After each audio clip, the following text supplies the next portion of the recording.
is KC Sports Network, proudly presented by Emprise Bank.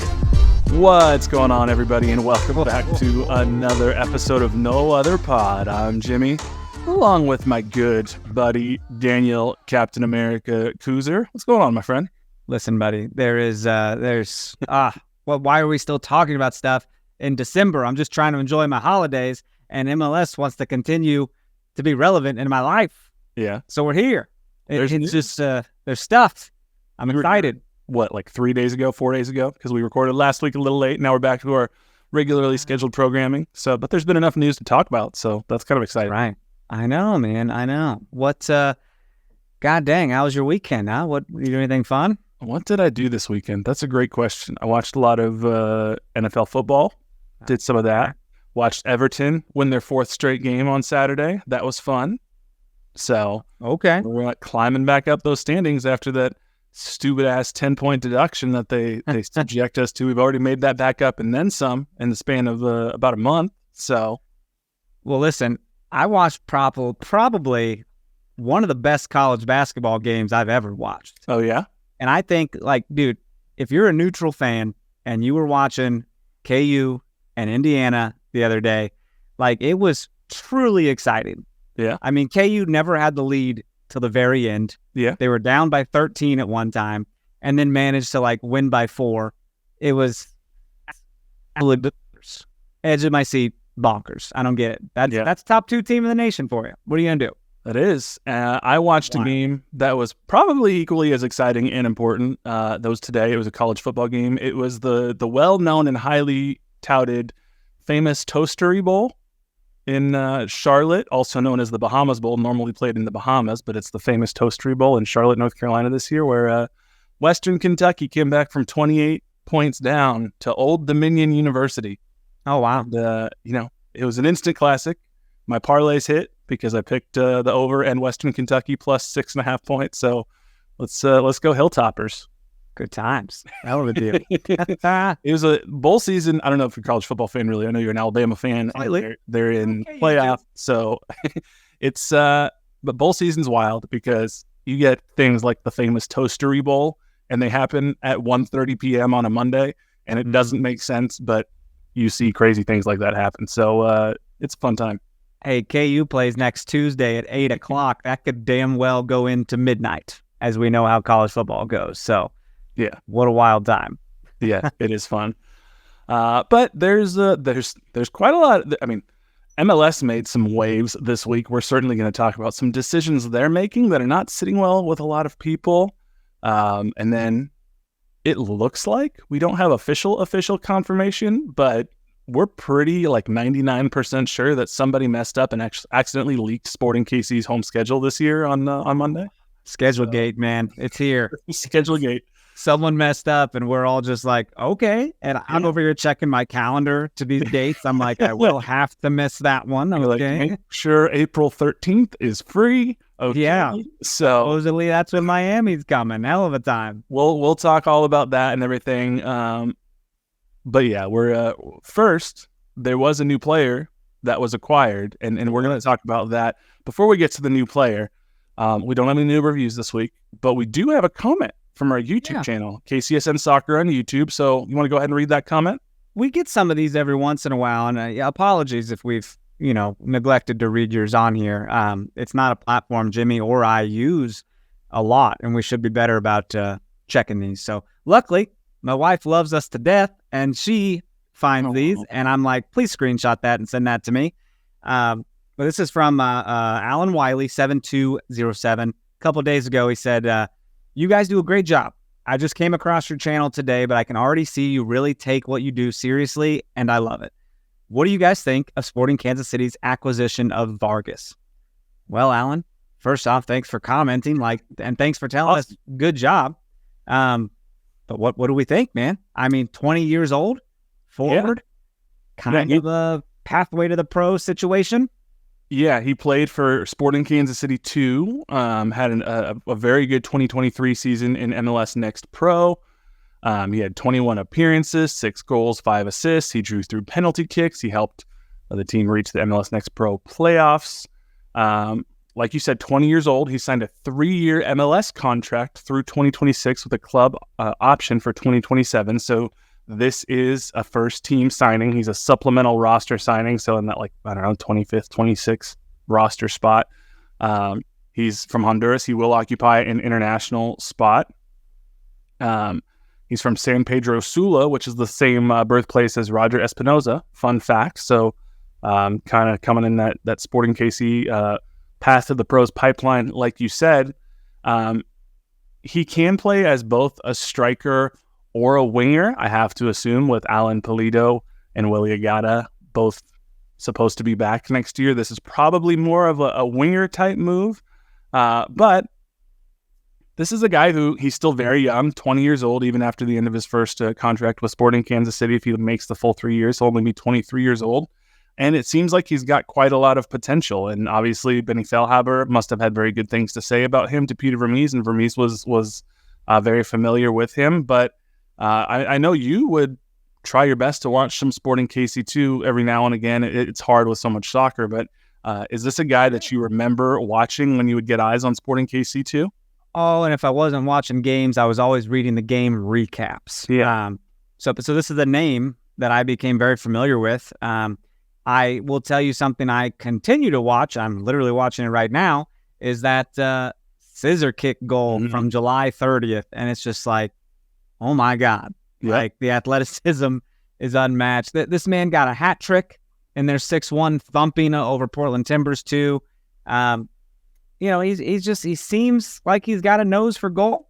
Yeah, and I don't know. You wonder how much playing time he'll get.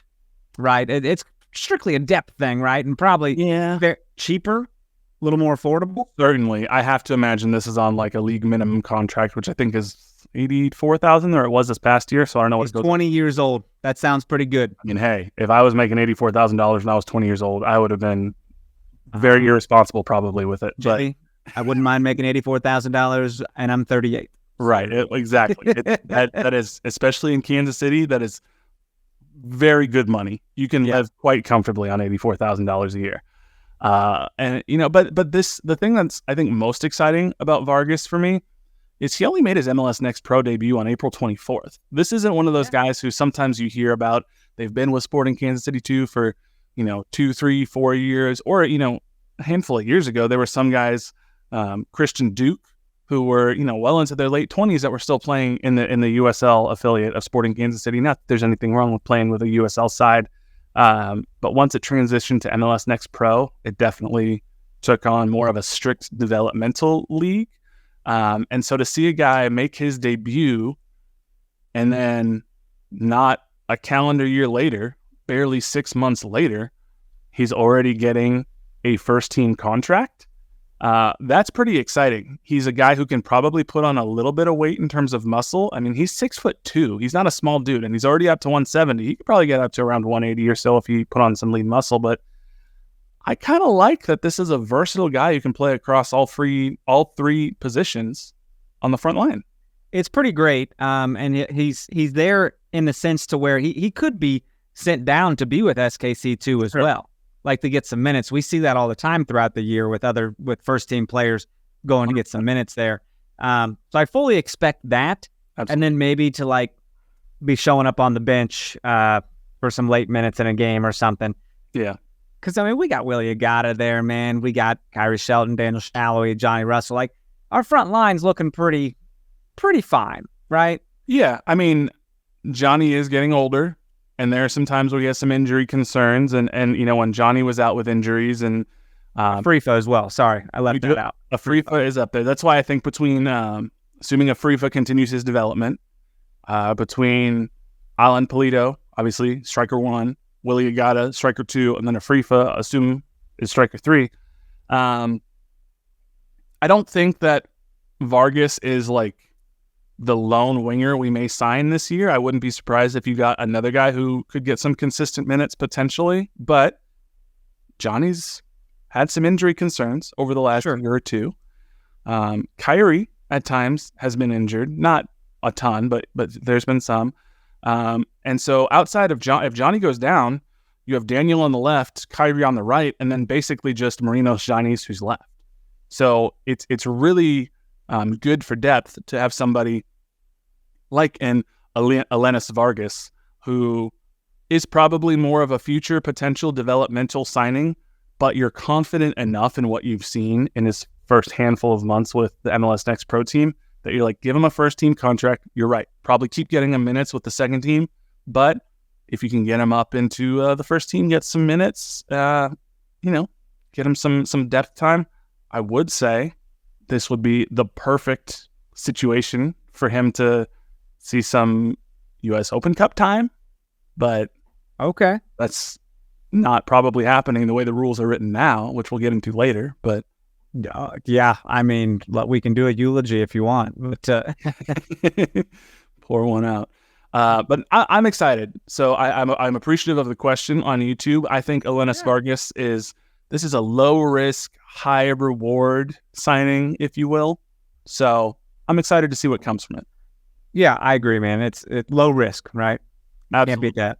And anytime you sign a 6'2" forward, it still just blows my mind. I'm going to sound like an old person here for a second. But seeing that, hey, we're signing a 20-year-old who was born in 2003, that just, like, I can't believe that people who were born in 2003 are now into their 20s, or it's about to be 2004, and I'm just like, I was in high school, and I know that's going to make me sound young to some people even, but just like, it's we're getting old, and it's blowing me mind. I mean, yeah, you are the younger one here on this podcast, but, keep going, Grandpa. These damn kids today. You wouldn't know it. Look at our skin. We hydrate so well. Look at us. Right. I put on some moisturizer this morning. I have a dermatologist to go to. I do a cryo roller, a little freezer thing that's in the freezer. I roll my face with it. Are you really? Delicious. Yeah. How does that? How, obviously, it's working. I can see your face. Share my tricks. I mean, dude, it's just a stainless steel little roller that goes into this handle. And I just kind of roll different places around like eyebrows, under the eyes, forehead, wherever we might get wrinkles and stuff. Kind of tightens it up. But if anything, wakes me up. Like before I go to work, dude. Freezing cold? Oh, yeah. And then, you sanitize it with rubbing alcohol and put it back in the freezer. So you don't put any like moisturizer or anything on it? It's just straight, just kind of like massaging the muscles, if you will? You can, but I'm kind of waiting until I'm 40 to start dabbing into the eye creams and stuff. Hey, I hear you. I understand. Okay, so I guess moving on to our sad portion, I want to talk about the U.S. Open Cup. Before we actually do get into our eulogy with the U.S. Open Cup, probably is a good place to take a break because I'm going to want to spend some time talking about my dismay and the downfall of the U.S. Open Cup and what this means for the future of the tournament. So let's go ahead and take a break here real quick, and then we'll be right back. Thanks for listening to KC Sports Network. Make sure you download our new app. Find it on the App Store or Google Play. Just search KC Sports Network. Hey, you see this new Wonka movie coming out? Are you going to see that? I've already seen it. Is it great? Well, okay. Come on. I'm seeing it tomorrow. Don't do this to me. I enjoyed it. Is it a musical? Yes. Sweet. It's like the original. Love it. I liked it more than the Tim Burton version. Oh, sure. Which is not saying much. That was fine. That was decent, I had no desire really to see it, quite honestly. The trailers didn't do much for me. And then I heard some word of mouth that actually this movie's kind of decent. And I was like, okay. And then I was supposed to have an office holiday party this past Friday, and that got canceled because someone got sick, and we already had a dog sitter that night. And I was like, well, I'm not going to just do nothing Friday night. So I went and saw Wonka, and I was, By yourself? Yeah, Brittany was busy, so I just went. I don't mind seeing movies by myself, so went to see Wonka, and I was like, I was entertained. It's not the best movie I've ever seen. I have thoughts, but I don't want to ruin it for you. So maybe after we can do a movie review portion. Down. I do think you'll enjoy it, though. Well, the theaters are crushing me, dude, because I had every intention next week to go see Aquaman. Why wouldn't I be seeing Aquaman, right? Some would say, why are you seeing Aquaman? Shut the hell up. Of course, Aquaman's great, man. But they got that new Illumination movie coming out, Migration, right? They got that wrestling movie, The Iron Claw, same week. that Sydney Sweeney comedy, Anyone But You, and also that musical from Broadway, The Color Purple. That looks great. Oh, it's going to be great. I listened to the soundtrack this weekend, had a ball. Yeah. So I'm like, wow, I'm going to choose Aquaman over all of these great films. I know I am, because I'm glutton for punishment. Wonka was good. I forgot to tell you, I should have told you, when I was in England, I hadn't seen this. I guess it used to be on Broadway. It originated in London, used to be on Broadway, now it was only in England. I saw Matilda, the musical. You did? That was enjoyable. That was fun. I know people that were in a show of Matilda. That's the cool. 10-year-old girl who played Matilda just crushed it. Very wow. So you saw a little Britain Broadway up there. A little West End.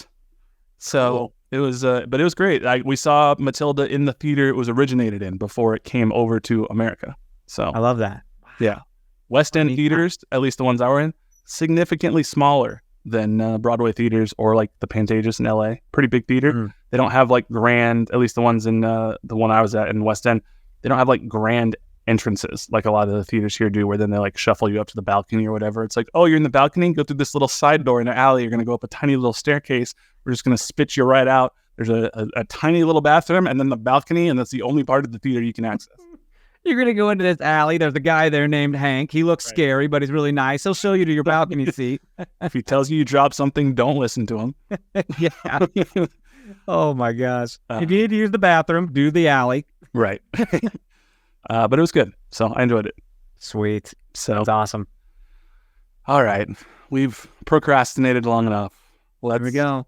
Pour one out. Eulogize. Remember you. Our beloved Cup. Lamar Hunt, U.S. Open Cup. Lamar Hunt, who saved MLS, who was involved with Sporting Kansas City back in the day. Now it's still happening, by the way. Children run Football Club Dallas. Yes, very rich children. And also own the Kansas City Chiefs are doing their best to destroy this great tournament, this bastion of American soccer history that averages like 2,000 fans at each game. But well, this is the Don Garber situation, right? Yes, 100%. It seems like, I mean, money for one. They're going to prioritize the Leagues Cup situation, and MLS clubs are not going to participate in U.S. Open Cup. But the MLS 2 clubs are. MLS Next Pro, yes. Did you know, speaking of Don Garber, which, by the way, if you don't know what we're talking about, I don't know where you've been, but MLS, the league announced at its recent Board of Governors meeting that its clubs have voted to have MLS Next Pro teams represent each of the organizations at the 2024 Lamar Hunt U.S. Open Cup. It says MLS will coordinate with U.S. Soccer regarding participation in the tournament. And then basically their excuse for it, it says, well, they tried to spin it as a good thing. This decision will provide emerging professional players with additional opportunities for meaningful competition. But essentially what it is it's right here. The move also benefits MLS regular season by reducing schedule congestion, freeing up to 6 midweek match dates. And that's a problem of their own doing, because they introduced something this past year called the Leagues Cup with Liga MX, and that brings in a lot more money directly to MLS than the U.S. Open Cup does. And that is the crux of what is happening. I wish we could do both of them. I wish we could both. I wish we could have both. But I also know, I don't know, man. It would be nice to have some players on here, to hear them be honest.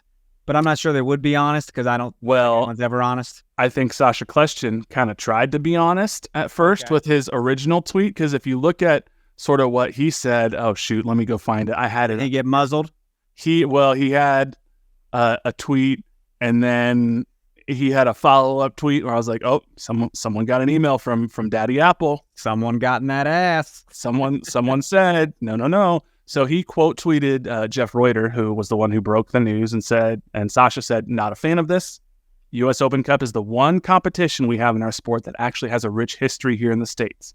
Couldn't we leave it up to the club/coaches to decide if they want to use their first team players or not for games? It's a totally reasonable take, right? Yeah. And then here was the follow-up tweet a little bit later.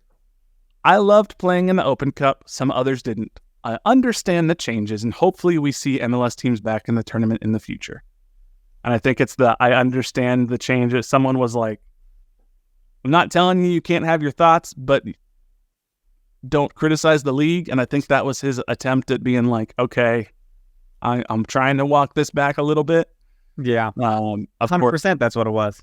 his original tweet got, 3.1 thousand likes. That one only got 500. So people very much aligned with the original sentiment. But I mean, you saw, I don't know if you were on Twitter when this kind of broke. It was actually pretty interesting to just watch like person after person after person after person come out and be like, this sucks. And it was fans, it was pundits, it was USL fans. The only ones we aren't seeing are players, really. And I don't know. My gut instinct was, oh, they're doing this because of schedule congestion, but also this is really dumb. So I don't know. What were your thoughts when you first heard this? No, it's sad. I've had a lot of good times watching U.S. Open Cup games. But I do get it. Like, attendance is also very much shallow at these games. Sure. But I mean, it gives people a chance. Who was it? Oh my God. Someone retweeted. I think I retweeted them. And it was a club that said like, oh yeah, I get it. Eliminate the competition where we beat your MLS Cup champion. Well, I mean, who was that? They beat Columbus in the U.S. Open Cup this year. It was like a lower division team. There are some cup sets every so often. Yeah. I mean, we almost played FC Cincinnati the year that we beat the New York Red Bulls in 2017, was it, at the U.S. Open Cup at Children's Mercy Park. They played FC Cincinnati before they were an MLS club. And so we almost had a USL team make it all the way to the final. I mean, if you've been following MLS and particularly Don Garber's thoughts for a while, this probably isn't a terrible surprise because back in May, at the U.S. Soccer Federation Board of Directors meeting, Don Garber criticized the U.S. Open Cup, and he said it's, quote, a very poor reflection on what it is that we're trying to do with soccer at the highest level. And then he further addressed those comments at the MLS Cup State of the League address, where he goes, I made those comments because I believe if we're going to have our professional teams competing in a tournament that is the oldest tournament of its type anywhere in the country, we all need to embrace it, from our federation to our respective leagues, and give it the profile and give it the support that it needs. If we can't do that, then we should all be together and decide that there needs to be a new plan. So that sounds to me like Don Garber's kind of trying to push this decision on the U.S. Soccer Federation and be like, yo, I warned you in May. Y'all couldn't get it up to snuff. The broadcasting is terrible on YouTube. The fields are terrible. What choice do you leave us? Yeah, I get it. Man. I think, okay, let's look on the bright side for a minute. We're sitting here, we can be a little grumpy about it, whatever. We're losing something. We're losing it. It sucks. But we still have Leagues Cup, and Leagues Cup has been a pretty competitive competition. And it overall, when we started Leagues Cup, I was concerned. I was like, I don't know, man, this is just another stupid cash grab. It's kind of dumb. But I arguably had a great time following it. Yeah. I think a lot of people panned the Leagues Cup when it was first announced. There were some fun moments in it. I do think it's a bummer. I don't think it has to be one or the other.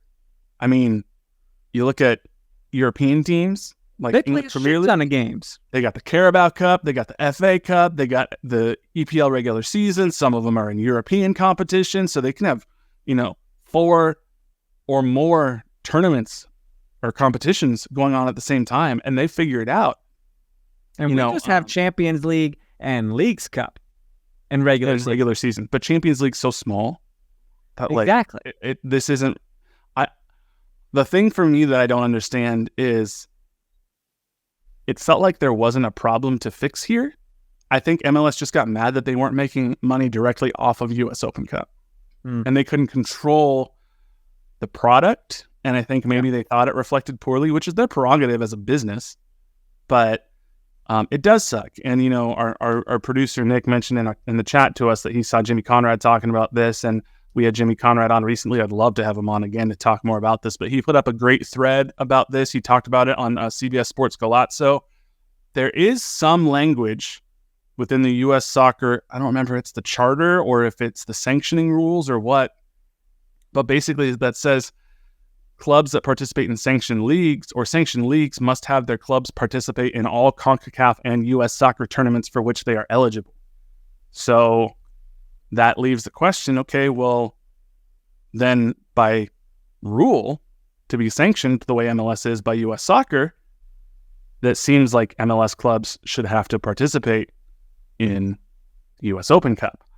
I'm guessing, one, U.S. Soccer is not going to fight MLS because that's going to be a losing battle for everybody. And two, I'm guessing that Don Garber would argue, oh, we are participating.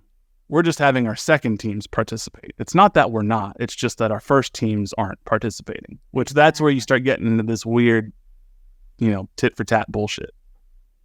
So yeah, agreed. And I do wonder how many, I don't know, man, maybe this pulls in some fans that aren't currently watching those SKC2 style teams. And maybe we will. I don't know. I mean, that's true. If we're part of the Open Cup, I think I might prioritize it. Yeah. It is just a bummer, too, because, as Jimmy Conrad, he put up a great thread on Twitter. I think you should go look at it if you haven't, but he talks about this is the only competition in the country that's open to everyone, which makes it so fun.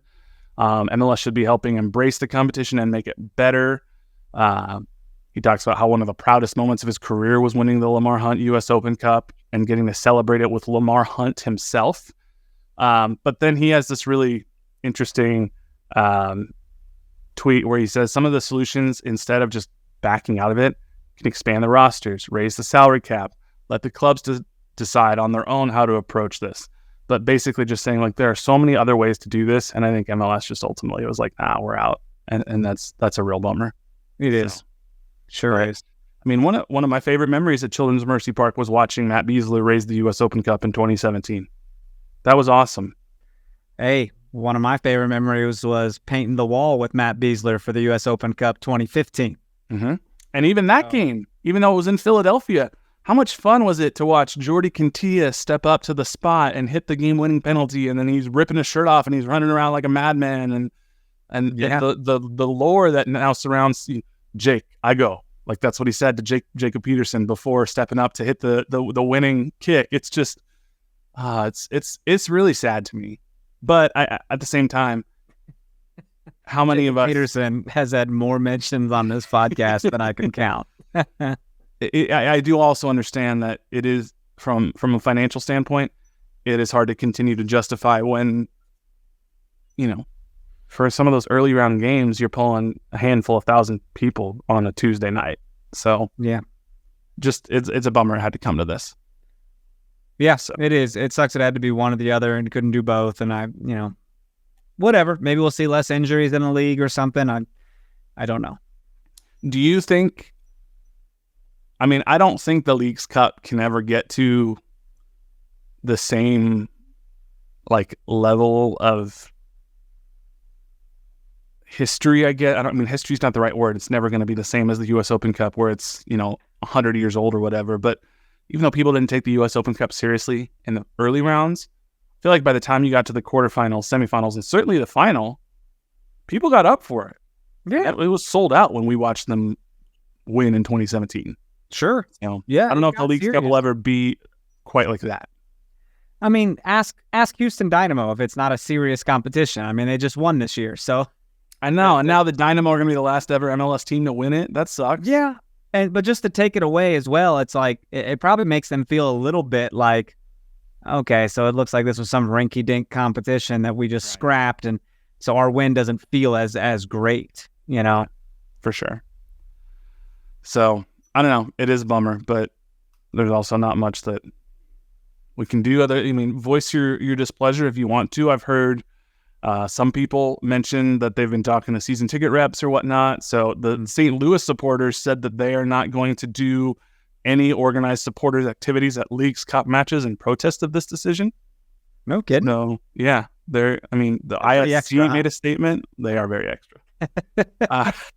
But hey, we'll see how long this energy lasts. Look, one of the most fun times in the world was when Omaha brought all those people. Great. Union Omaha.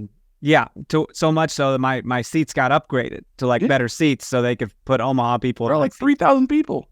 Yeah. That was their Super Bowl. It was cool, man. I mean, it was similar to St. Louis coming over, Mm-hmm. Really neat environment. And St. Louis before they were St. Louis City, and went back when they were St. Louis FC, I think. They came up with the U.S. Open Cup. Yeah, I mean, we beat that ass. I mean, well, I think it was 1-0, the game I remember. Yeah, but that's what we do at home, we beat them. So what are you going to do? Anywho, pour one out for the U.S. Open Cup. That's all right. At least MLS participation. I bet we'll be over it in a week. Yeah, but it is still weird, though, that, like, apparently U.S. Soccer didn't know. Like, Don didn't call up the president of U.S. Soccer and be like, yo, by the way, we out. Don's a lot, dude. I don't know how. Don didn't even like soccer, apparently. He used to work for the NFL, and I think it was Robert Kraft who was like, hey, what do you like about soccer? And he was like, I hate it. And he's like, great, I think you'd be good for this. And so then he became MLS commissioner. That's weird, man. But hey, find me 100% of people that just love their job. Let's be honest. A lot of people are there because of the culture or the benefits and the money. It's not all about like what they do. Yeah. Find me someone who just loves what they do. That's crazy. And I'm sure he's grown to love the sport, but it is weird to be like, do you like soccer? No, I hate it. Wonderful. How would you like to be in charge of an entire league? How would you like it? Is that how it works? Like, hey, would you like to be a boss? No, that sounds awful. Okay, you got the job. Perfect. You're hired. So. Oh man, he's a lot too. Like the MLS as a whole, man, it's been around since '96, and we're changing rules. We're eliminating one of the oldest soccer competitions in the nation. Mm-hmm. I don't get it. You know what? Loop us in with the Canadian Cup. Go ahead, bring it. that honestly. That would be hilarious if the Canadian Cup was like, you know what? Any MLS team who wants to participate, you're welcome. We're the Can-Am Cup, little Canadian North American Cup. Unbelievable. Because that cup feels very irrelevant, yet it's still going on. Well, yeah, I mean, it got a little bit better once there was the Canadian Premier League teams that are now going around, and sometimes they make a run. But yeah, when it was basically like Toronto, Vancouver, and Montreal that just traded it back and forth. They just kept winning. They won it every year. Yeah. It's crazy. What is wild, and it is worth mentioning before we move on, is for the 2024 Open Cup at least, the winner still gets their CONCACAF Champions League spot. So an MLS Next Pro team could qualify for the CONCACAF Champions League, or a USL team, more likely, could qualify for the CONCACAF Champions League. Because MLS senior roster players, it's not like you're going to be able to loan Johnny Russell and Alan Pulido to SKC2. That's not how this would work. You couldn't? I think they said by rule that you're not going to be allowed to do that. Because wouldn't that be wild? It's like, okay, we got Open Cup game down there. Johnny, go down there and drop a hat trick on these kids. So, but can you imagine Benny Feilhaber and Sporting Kansas City 2 qualify for the CONCACAF Champions League? It'd be weird. Yeah. It'd be very odd. Yeah. So, we'll see.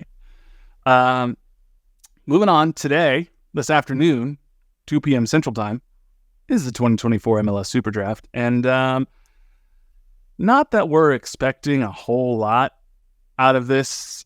Sporting Kansas City has the number 22 pick in the first round. Matt Doyle put up an article last week about what SKC needs. He said left back depth. I don't think we need left back depth in the Super Draft really anymore after the Zorhan signing.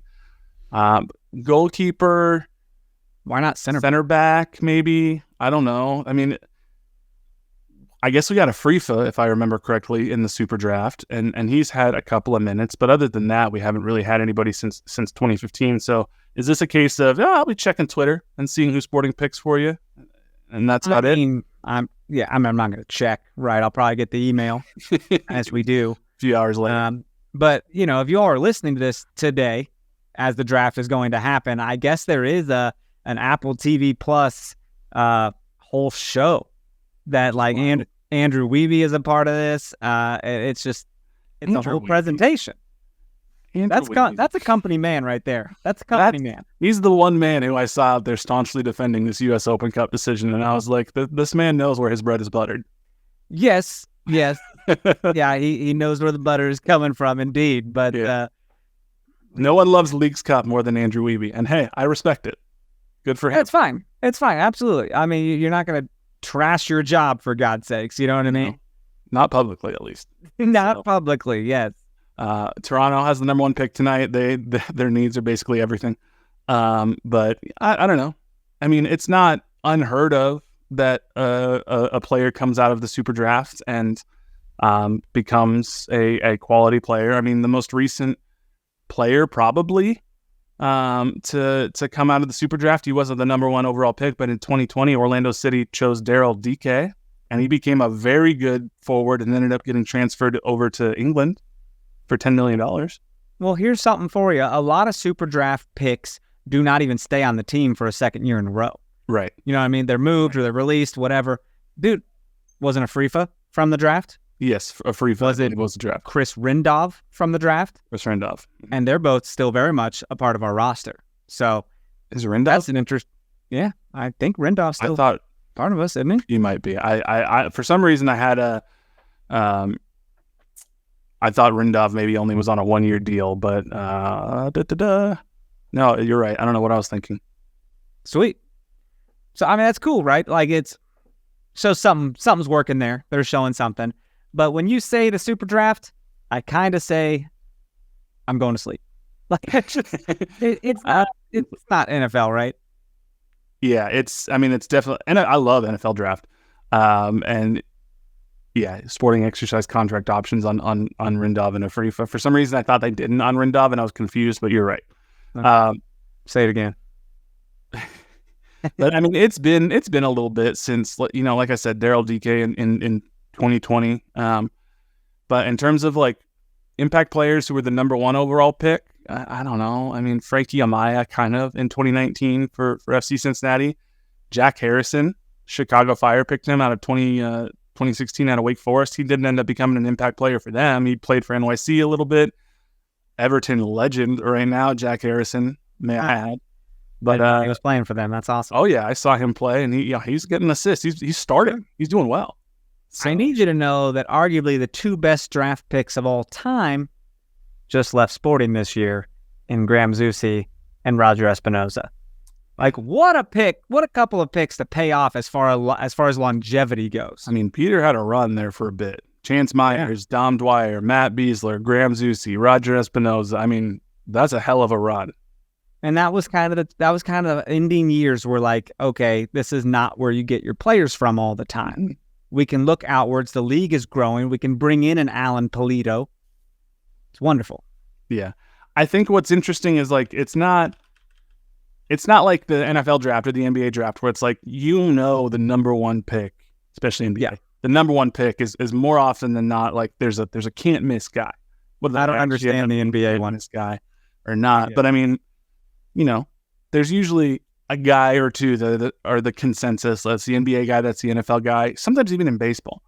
It's much more of a crapshoot in soccer. Matt Turner was a later pick, and he ended up getting sold to Arsenal because he became MLS goalkeeper of the year. Same thing with FC Cincinnati. Roman Celentano, their keeper, he was like the 22nd pick, and now he's one of the better keepers in the league, arguably. So there are some diamonds in the rough.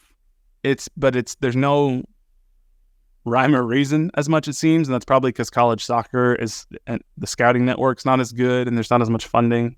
So, I don't know. Quickly explain the NBA draft lottery thing to me. What is that? If you're not a playoff team, you go into the NBA draft lottery, and how many teams is that? 15, I think. Is that right? 14? Okay. 14, I think. 16 make the playoffs. 14 are in the lottery. And they just pick a number of who goes first? The worse you are, the higher percent chance you have of getting the first overall pick. I think the highest percent chance you can get at landing the number 1 overall pick is 25%. So if you're the worst record in the league, I believe it's a 25% chance of you getting the number 1 overall pick. And I think it goes all the way down to like 0.4%, maybe even a little less, because I know the year that the Trailblazers got the number 1 pick and picked Greg Oden, they had like a 0.4% chance of getting the number 1 pick.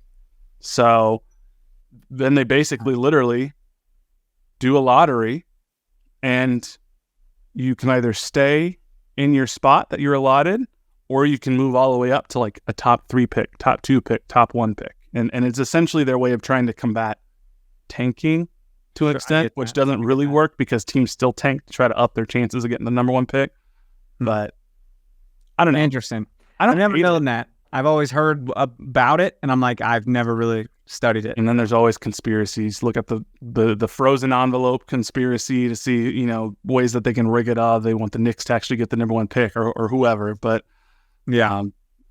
So it's interesting. Arguably, the NBA draft lottery is a bigger event than the NBA draft. Wow. So okay, that's crazy. Yeah. So like the Spurs, they didn't have a huge shot at getting the number one pick. Our producer Nick pointed out, to get Victor Wembanyama, and then they jumped up overall to the number one overall pick. So, gotcha. Adds a little intrigue. Let's move on. Last thing I do want to talk about is I want to talk about this schedule leak, because we seem to know a little bit about Sporting KC's schedule now, a little more than we did last week. And, I think you were the one who mentioned that there's rumors that maybe Wednesday or so there might be a full schedule release, which, as you said, a little earlier than normal. You sent me a tweet for one, and I think who was that sent that tweet, by the way? Oh, down the byline, Mike Kuhn. Yep. Right. And I swear to God, I saw something that said, okay, so he said, so Sporting KC sent an email out today about my, quote, year-end review on the Sporting app. Mm-hmm. So I went in and looked at the app, and it looks like Sporting's home schedule is already posted there ahead of Wednesday's release. Yeah. And I'm like, first of all, didn't know Wednesday was the release date. That's pretty wild. But so a two-day leak isn't the end of the world. But I don't know. The league tries to make a whole big thing out of the schedule release, and they have Andrew Wiebe again, because he's everywhere.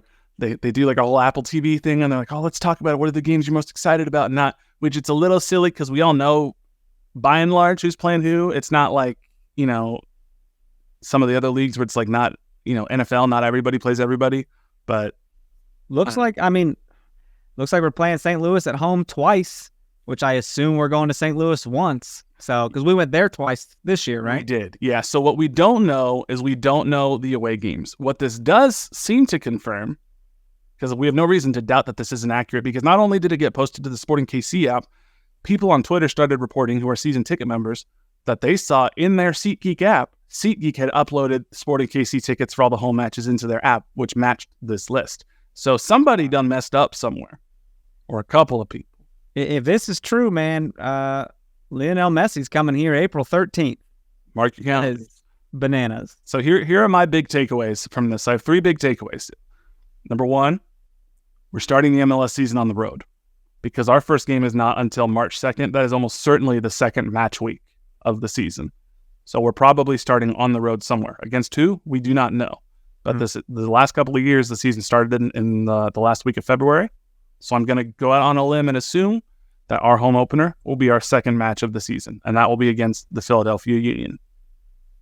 Number 2 takeaway, like you said, April 13th, mark it down, sell your tickets, whatever, don't do that. But if you want to make money, hell your ticket. Lionel Messi and Inter Miami are coming to Children's Mercy Park on April 13th. And that's going to be a big-time game. I did see someone be like, do you think they'll move it to Arrowhead? And I 100% do not think they will move that game to Arrowhead. Dude, I mean, they could.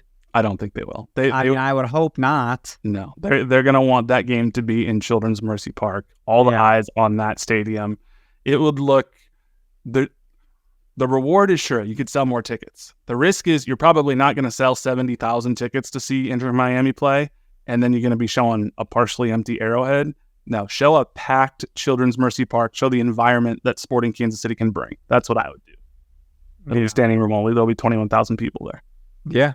So, and then, my third takeaway, twice St. Louis in Kansas City. Like you said, that's exciting because we do very well against them here at home.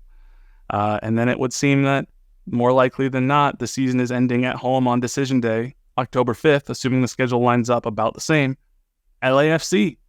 If we are better than we were this year, which hopefully we are, you never know. That could be a big game. LAFC will look different. There will be no more Carlos Vela there, but that could be a meaningful game in the Western Conference.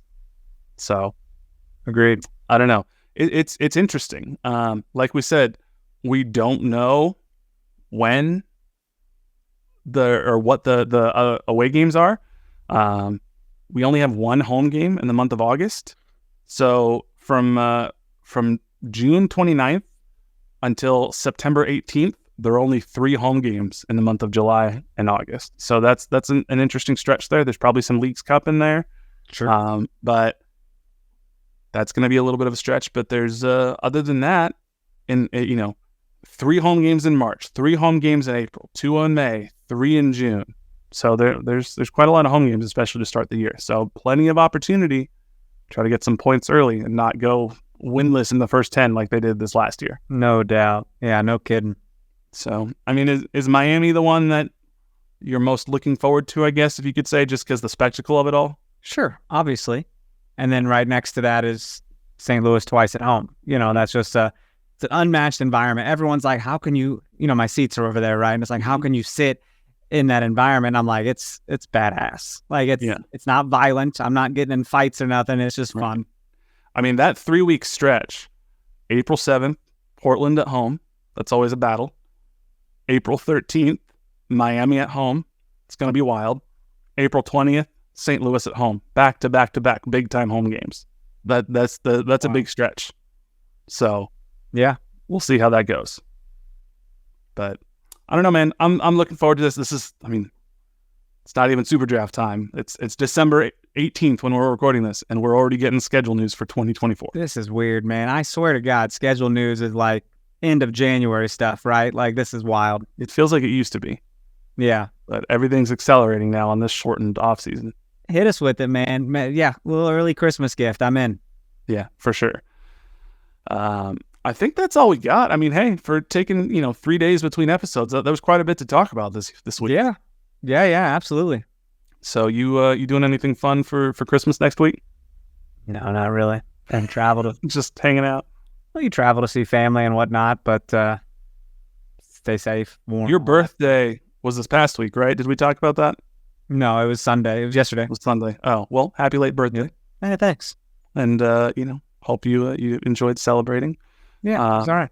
I will be celebrating next week, and then we'll do Christmas. We're probably not going to be having an episode go live next week, but we'll be back the following week after the new year. So I hope you all have a very happy holiday if you celebrate, and if not, enjoy some time off. But yeah, thank you all so much for listening. Make sure you follow us on Twitter and Instagram at NoOtherPod, at Dan Kooser, at JCMac03. Shoot us an email, nootherpod@gmail.com. Leave us that 5-star rating and review. Leave us a comment on KCSN Soccer on YouTube, or watch via the KC Sports Network app. But until next time, he's Dan. I'm Jimmy. We'll catch y'all later. See ya. R.I.P. King the Conqueror.